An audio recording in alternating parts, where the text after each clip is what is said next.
Photography بغیر ضرورت کے کرنا ناجائز ہے، اس میں کوئی شک نہیں۔ اکثر جب روکا جائے تو بولنے کے درمیان کیا کرتے ہیں، یاد دہانی کے لیے اکثر بڑے جو فوت ہو گئے ہیں ان کو یاد کرنے کے لیے ایک ایسا کرنا چاہیے۔ اصل میں اس کو ایسا استعمال کرنا شروع کر دیا ہے۔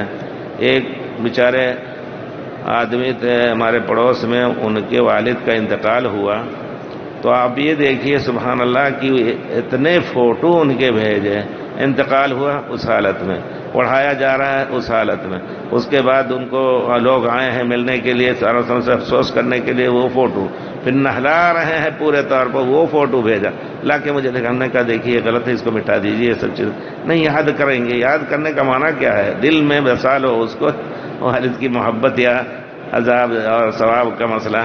تو فوٹو بہرحال پیارے رسول نے جب منع کیا ہے تو پیارے رسول کی محبت کا تقاضا یہ ہے کہ ہم شبہ کی چیز بھی ہو تو اس سے دور رہیں۔ ہاں فوٹو اگر ضروری ہے، جس طرح پاسپورٹ وغیرہ کی، اس کے بغیر حج نہیں کر سکتے تو واجب ہو جائے گا اس وقت۔ اگر آپ کہیں گے کہ نہیں فوٹو مانگتے ہیں حج کرنے جائیں گے نہیں تو گناہ گار ہوں گے، کیونکہ حج جو ہے واجب ہے، اور فوٹو یہاں کر لینا نہ وقت کے لیے، خالی اسی کام کے لیے، یہ واجب ہو جائے گا، علماء کا فتویٰ ہے۔